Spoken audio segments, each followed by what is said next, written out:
Assalamualaikum warahmatullahi wabarakatuh.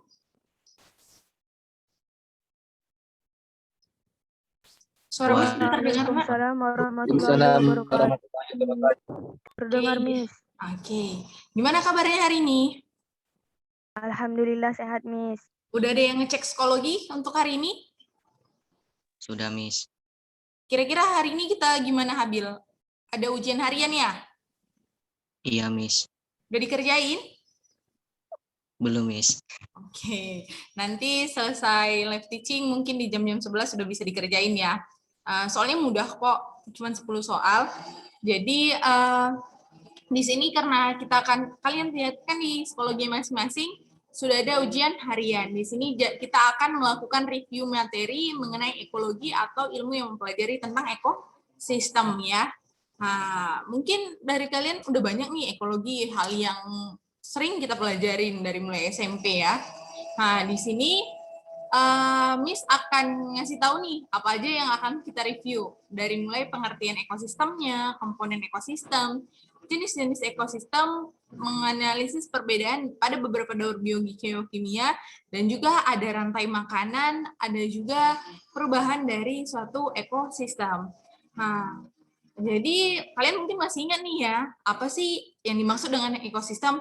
Hubungan interaksi antara makhluk hidup dengan lingkungannya yang akan dipelajari di dalam suatu pelajaran yang disebut sebagai ekologi nih. Nah, komponen ekosistem.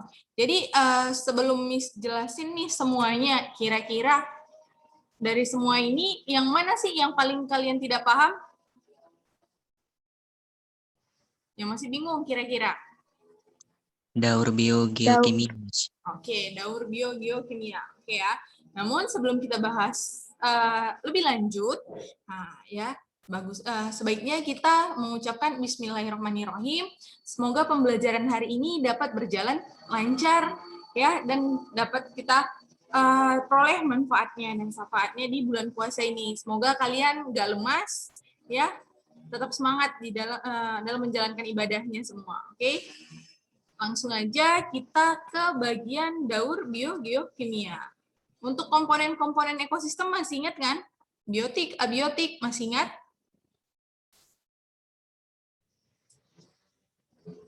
Oke.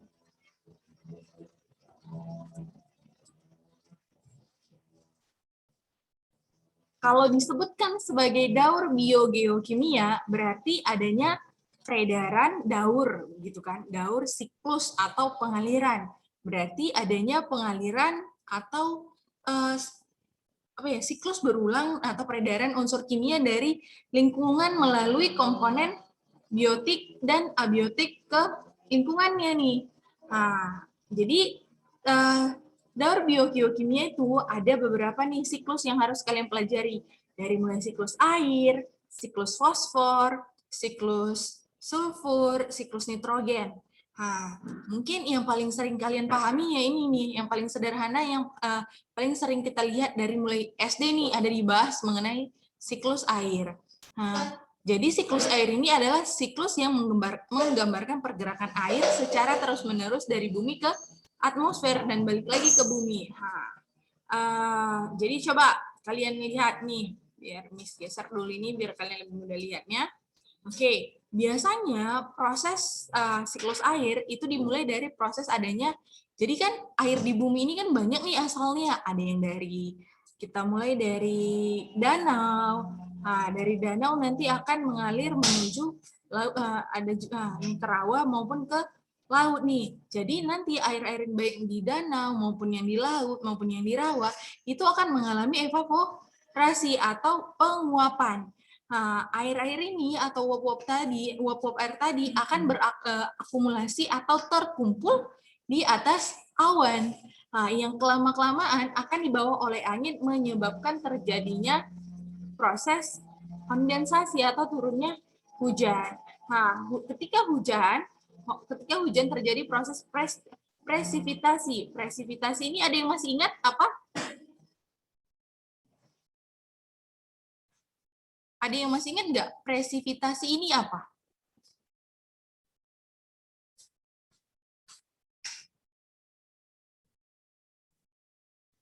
Jatuhnya air ke permukaan tanah. Namun ada yang ada yang sebagian tersimpan oleh tanah yang menyebabkan terjadinya ya. Sedangkan ada juga beberapa air yang tidak sampai ke permukaan tanah, ya kan? Dia cuma hanya mengalir di bagian atas atau disebut sebagai runoff. Kalau perkolasi tergabungnya air menuju ke sumber laut gitu ya. Oke. Nah, kita lanjut ke siklus karbon. Nah, siklus karbon mungkin yang paling sering kalian tahu nih. Tapi kalau siklus karbon sendiri itu dibagi menjadi dia itu melibatkan dua proses nih atau jadi proses biologis maupun geologis. Kalau proses biologis dia terjadinya secara singkat atau langsung aja gitu dalam satu hari pun sudah bisa terjadi. Namun kalau geologis dia membutuhkan waktu yang lebih lama, bertahun-tahun gitu ya. Nah, jadi kalau misalnya proses biologis kita lihat itu paling mudah di proses rantai makanan. Misal nih terjadi proses fotosintesis. Dalam proses fotosintesis kita tahu nih bahwa CO2 akan berikatan dengan bahkan berikatan dengan air dengan bantuan klorofil. Nah, ya kan? Dengan cahaya matahari akan membentuk C6H12O. Nah, nanti yang akan digunakan glukosa tadi, misal nih ada rusa yang makan dedaunan. Jadi dedaunan tadi ya kan dikonsumsi oleh rusa rusa tadi secara rantai makanan yang akan dimakan oleh beberapa karnivor, bisa jadi macan tutul, hina dan lain-lain maupun harimau ya. Tergantung nih. Nah, jadi habis itu terjadi nih, baik itu rusa maupun macan tutul, mereka akan melakukan proses respirasi. Ya kan, mereka kan bernafas akan melepaskan karbon lagi nih. Karbon tadi masuk lagi nih ke dalam proses fotosintesis. Nanti kalau misalnya nih rusa maupun macannya, mereka misal nih membuang hajatnya berupa fesesnya gitu kan. Fesesnya tadi akan diserap oleh tanah. Jadi karbonnya tadi akan mengalami dekomposisi dari karbon anorganik menjadi karbon organik menjadi karbon anorganik yang akan dilepas ke udara. Gitu ya. Nah, kalau dia proses geologis biasanya nih ada nih dalam proses terjadinya erupsi nih. Nah, erupsi gunung berapi. Jadi akan melepaskan salah satu jenis yaitu berupa karbon nih, unsur berupa karbon. Nah, biasanya karbon ini jika terakumulasi akan menyebabkan kalau terakumulasi di tanah akan menyebabkan pelapukan. Nah, pelapukan tadi akan teralir nih kalau misalnya datang hujan nih, akan dibawa oleh hujan dan terus mengalir ke dasar laut yang menyebabkan terjadinya proses sedimentasi atau pengendapan.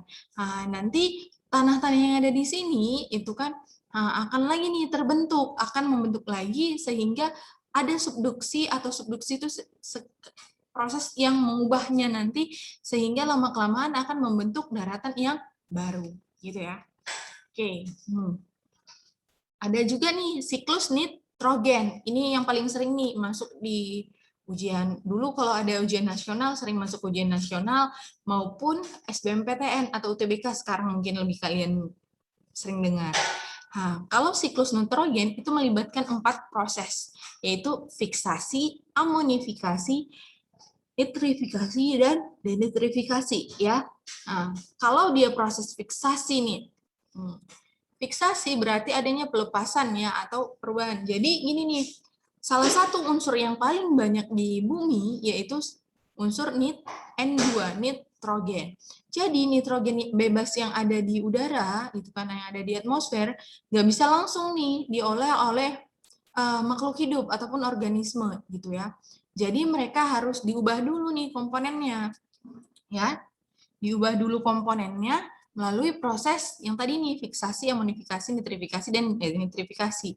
Jadi kita mulai dulu nih dari proses fiksasi. Jadi N2 tadi akan dipecah menjadi N dan N yang berikatan dengan atom hidrogen sehingga membentuk NH3 atau disebut sebagai amonia dengan bantuan oleh bakteri Azotobacter. Nah, ini yang disebut sebagai amonifikasi. Nanti amonium tadi akan diubah menjadi nitrit. Oke. Nah, oke. Jadi proses ini akan dibantu oleh ini nih. Nah, baik itu kalau misalnya bakteri rhizobium gitu ya. Bakteri rhizobiumnya nanti bakteri rhizobium itu dapat ditemukan pada bintil-bintil akar gitu ya, Nak. Oke, nitrifikasi biasanya akan diikuti oleh nitritasi, akan diikuti oleh proses nitratasi. Jadi, kalau nitrifikasi itu perubahan amoniak menjadi nitrit. Nah, yang nitrat, yang akan melalui dua proses, nitritasi dan nitratasi. Ya, ketika prosesnya sudah berlangsung, itu akan terjadi proses denitrifikasi. Denitrifikasi balik lagi nih, dia menjadi nitrogen atau N2 di udara. Ya, biasanya sebelum terjadi denitrifikasi itu akan dilalui proses asimilasi atau berkumpulnya nitrat di dalam ini nih, di dalam tanah, gitu ya. Diserap oleh tanah, diserap oleh tumbuhan melalui tanah, gitu ya. Ada beberapa bakteri pembantu yang membantu proses ini. Kalau denitrifikasi oleh bakteri Pseudomonas sp, Paracoccus denitrificans.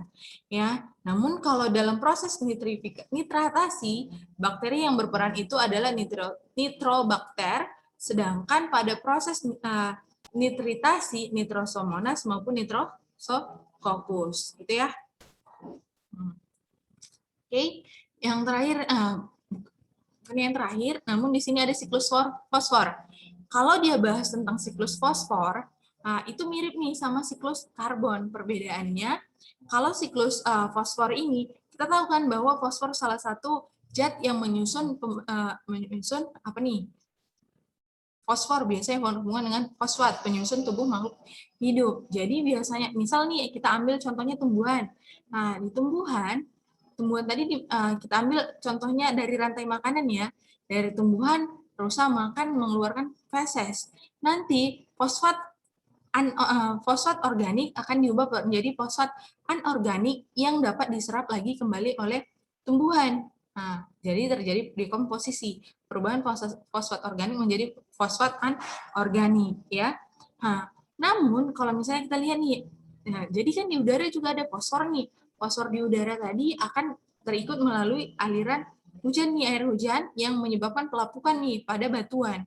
Nah, pelapukan pada batuan tadi airnya kan terus ngalir nih kalau air hujan akan diserap oleh tanah sehingga menyebabkan asimilasi atau terkumpulnya fosfor di tanah yang nantinya akan diserap oleh tumbuhan. Atau ada juga nih beberapa fosfor yang nggak langsung diserap oleh tanaman atau tidak bisa langsung diserap oleh tanaman sehingga akan dibawa menuju laut biasanya akan menyebabkan sedimentasi atau pengendapan di dasar laut fosfornya ya. Nah, oke.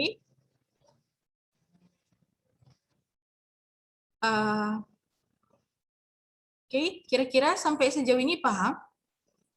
Atau Miss kecepatan ngomongnya? Paham, Miss. Paham ya. Satu lagi ada siklus sulfur nih, tapi kebetulan Miss lupa. Kalau siklus sulfur biasanya dia menyebabkan terjadinya proses apa? Masih ada yang ingat? Hujan asam kah? Atau efek rumah kaca kah? Atau apa? Hujan asam. Ya, hujan asam.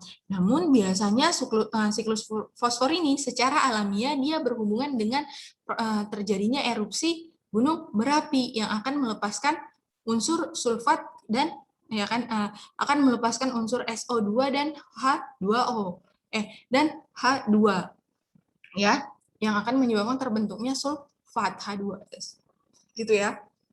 Nah, yang nanti lama-lama akan menyebabkan proses terjadinya hujan asam kalau berikatan dengan H2O gitu ya, Nak. Kalau yang simbiosis mungkin masih paham ya. Ini Miss mau nanya nih kira-kira sama kalian mengenai perbedaan beberapa. Miss mau ngasih soal sama kalian mengenai materi ini ya. Kalau menurut kalian dari beberapa siklus yang tadi ya, dari siklus daur biogeokimia, dari siklus fosfor, siklus dari siklus fosfor, nitrogen, sulfur, dan lain-lainnya, menurut kalian, mana sih yang siklusnya itu tidak melibatkan proses dengan atmosfer? Kira-kira yang mana? Ada nggak yang tahu kira-kira yang mana? Siklus dari ini ya, siklus karbon, siklus nitrogen, siklus air, siklus sulfur, maupun siklus jadi kan kita ada 5 siklus nih. Dari kelima siklus tadi yang tidak melibatkan fase di atmosfer, yang mana kira-kira? Siklus nitrogen, Miss. Masa sih? Siklus karbon, Miss. Karbon nggak ada melibatkan di atmosfer. Coba kita lihat lagi. Fosfor, Miss. Fosfor ya, lihat ya. Kalau di air terjadi proses di atmosfer itu terjadi proses, lihat nih, ada evaporasi dan kondensasi ya. Kalau di siklus karbon, lihat nih, karbon kan diambil dari atmosfer banyak kan. Ya, yang ini khususnya yang di proses biologis. Ya, ketika proses respirasi terjadi lepas ke udara gitu ya. Nah, kalau dalam proses fiksasi, nitrogennya kan di siklus nitrogen kan nitrogen bentuknya lepas N2 gitu kan di atmosfer. Nah, sedangkan fosfor biasanya sudah ada di tanah, sudah ada di makhluk hidupnya sendiri gitu, ya.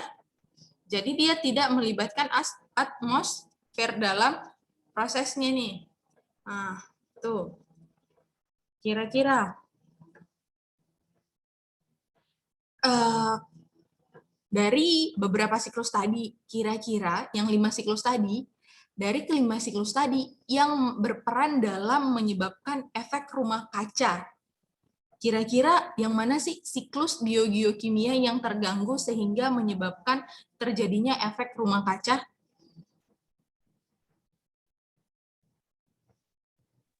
Ada yang pernah dengar nggak efek rumah kaca? Di SMP udah pernah belajar?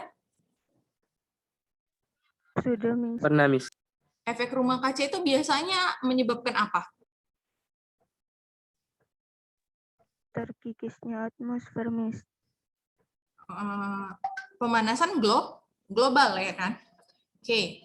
Nah, biasanya apa sih gas-gas yang paling berperan dalam efek rumah kaca? Ada yang masih ingat atau ada yang tahu?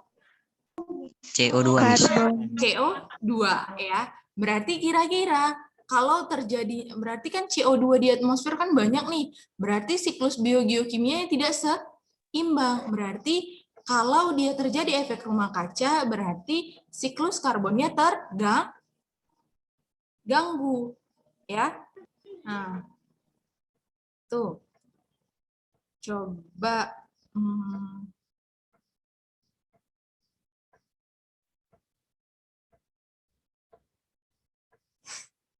kita lihat lagi berikutnya. Ada nih teman, ada nih. Jadi kalau kalian perhatikan di predasi, kalian semalam ada yang nggak ikut di materi semalam? Saya, Miss. Juriah ya.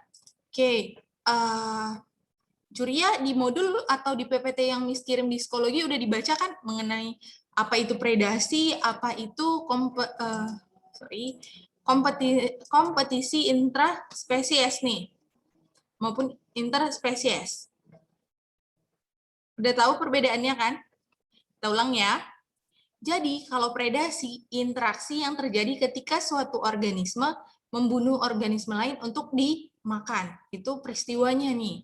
Namun, kalau terjadi suatu proses kompetisi atau pengambilan makanan, misal ada soal nih ya, terjadi suatu persaingan antara antara hiena dan singa memperebutkan makanan.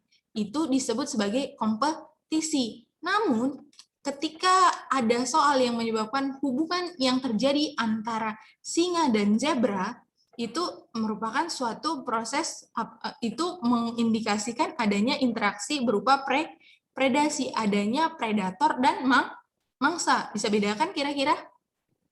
Bisa, Miss. Bisa ya. Nah, namun kalau misalnya nih, Miss ada soal nih, kira-kira ini penanaman monokultur, gitu ya. Monokultur, pernah dengar istilah monokultur? Atau Miss ganti soalnya. Ada yang tahu istilah monokultur? Kultur jaringan. Miss. Bukan, beda Kak. Monokultur udah ada yang pernah dengar?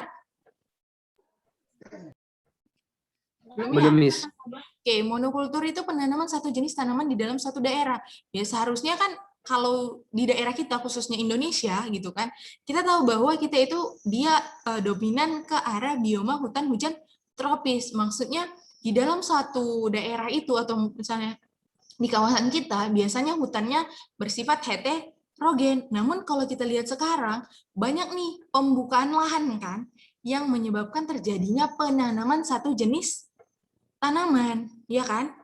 Contohnya yang paling banyak nih di daerah Sumatera, penanaman sawit, penanaman karet. Menurut kalian, dari penanaman sawit dan penanaman karet ini, ada nggak sih menyebabkan terjadinya gini, sekumpulan pohon karet, itu akan menyebabkan terjadinya hubungan apa sih yang terjadi? Kompetisi intraspesifik atau kompetisi interspesifik. Kalau ada sekumpulan pohon karet, nih, itu akan menyebabkan terbentuknya kompetisi intraspesifik atau interspesifik. Intraspesifik, Miss. Kenapa Mukti itu disebut intraspesifik? Karena terdiri dari spesies yang sama sih. Oke, benar ya. Karena dia spesiesnya sama. Biasanya kalau di dalam satu tanah itu ya, jadi kalau mungkin kalian perhatikan nih ya, mungkin orang tua kalian atau ada beberapa yang dia punya sawah ataupun mungkin yang punya kebun, itu biasanya kalau udah ditanamin, misal 5 tahun belakangan ini ditanamin sama karet. Nah, untuk memperbaiki kualitas tanahnya, 5 tahun berikutnya dia harus mengubah nih dari karet tadi jadi sawit. Kalau 5 tahun lebih cepat, terlalu cepat ya 10 tahun. Biasanya 10 tahun karet udah siap panennya, maksudnya udah habis diambil panennya gitu ya. Nah, jadi dia itu kenapa sih disebut sebagai kompetisi intraspesifik? Jadi kalau disebut kompetisi intraspesifik itu dia kan sejenis. Namun kalau misalnya nih terjadi kompetisi intraspesifik itu akan menyebabkan kandungan atau unsur hara di tanah itu akan terpengaruh juga. Jadi misal tanaman, misal kita ambil nih, mungkin yang paling mudah kalian tanam sekarang itu kayak tanaman polong-polongan. Tanaman polong-polongan ini kan dia sering mengambil nitrogen di tanah, ya. Jadi nitrogen di tanah itu banyak diserap. Jadi misalnya ada satu lahan 1 hektar tanah ditanamin kacang polong gitu kan. Ditanamin kacang polong, nanti kandungan tanahnya itu akan kehilangan unsur nitrogennya. Nah, kalau dia sudah kehilangan unsur nitrogen dalam jangka waktu yang lama, kualitas tanahnya akan menurun. Di tahun berikutnya, misal 1 tahun nih kacang polongnya udah siap kalian panen, udah nggak mau ditanam kacang polong lagi. Untuk penanaman tahun kedua, kalian buat lagi tanam kacang polong. Hasil panennya nggak akan sebanyak hasil panen pada tahun sebelumnya, ya. Karena unsur nitrogen di tanahnya sudah berkurang gitu. Namun kalau misalnya kalian ubah nih jadi tomat, itu mungkin akan lebih bagus hasil panennya kalau daerah kalian cenderung banyak airnya. Dilihat juga kualitas tanahnya gitu ya. Oke. Nah,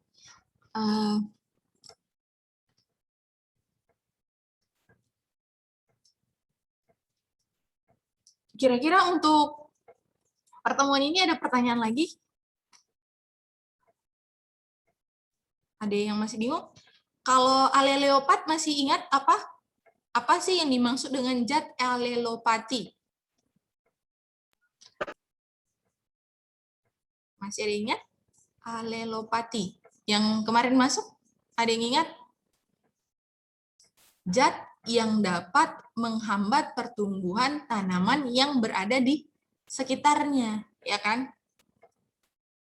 Oke, biasanya itu zat ini akan termasuk di dalam contoh interaksi amensalisme. Kenapa, Miss? Sebab Kita lihat, interaksi amensalisme itu dia terjadi ketika satu individu atau organisme itu dirugikan, satu lagi tidak terpengaruh. Ya, nah, kayak misalnya gulma, kalau kalian ingat, ada walnut, atau mungkin pohon pinus. Kalau kalian perhatikan pinus, nah, dia juga dapat menghasilkan zat alelopati, sehingga kalau di tumbuhan pinus, kalau kalian perhatikan, itu biasanya kebanyakan tumbuhan pinus ataupun jenis gulma lainnya, gulma. Jadi yang sesama punya alelopati, mereka bisa bertahan. Tapi kalau misalnya nih, di pinus, kalian tanam tadi kayak tanaman mawar, gitu kan, itu cenderung lebih susah untuk tumbuh, karena pinus tadi dapat menghasilkan zat alelopati. Itu ya. Oke, kira-kira sampai sini ada pertanyaan?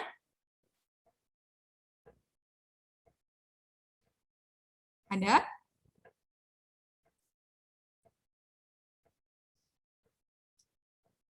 Oke, kita ada berapa orang sih di sini? Miss yang nanya langsung ya. Habil, Juria, siapa lagi?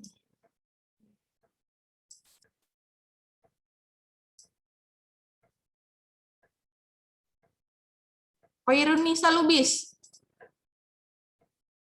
Ada?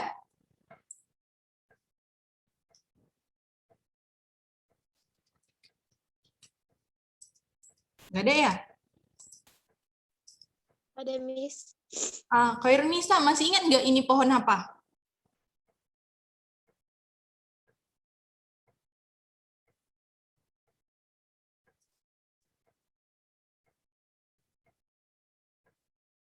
Lupa, Miss. Oke, ini pohon walnut. Pohon walnut, dia biasanya membentuk interaksi berupa apa? Interaksi yang didapat terjadi antara pohon walnut dengan tanaman di sekitarnya akan membentuk interaksi apa kira-kira? Amensalisme, Miss. Amensalisme. Oke, amensalisme. Kalau misalnya nih, kira-kira ada yang bisa nggak ngasih contoh dari netralisme? Ada yang bisa ngasih contoh hewan apa yang akan hubungan dari dua organisme yang membentuk interaksi netralisme? Ada? Kalau Ada, Miss. Oke, kira-kira apa, Bang? Kambing sama kucing, Miss. Selain kambing sama kucing? Di sekitar rumah? Ayam sama bebek.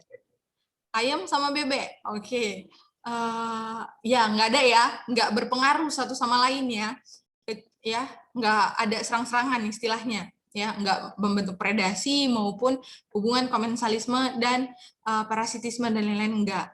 Ya, itu contoh netralitisme. Jadi nanti kalian harus cari nih bentuk kira-kira, usahakan di sebelum ujian ini kalian cari nih beberapa contoh lainnya yang menunjukkan bentuk-bentuk interaksi yang terjadi pada makhluk hidup, baik itu amensalisme, simbiosis mutualisme, komensalisme, parasitisme, protokooperasi, dan lain-lain ya. Oke, Miss Rasa, sekian pertemuan kita hari ini. Oke, jadi marilah kita sama-sama mengucapkan Alhamdulillahirabbil alamin. Semoga pembelajaran berikutnya kalian tetap semangat ya, Nak. Oke. Ya. Assalamualaikum warahmatullahi wabarakatuh.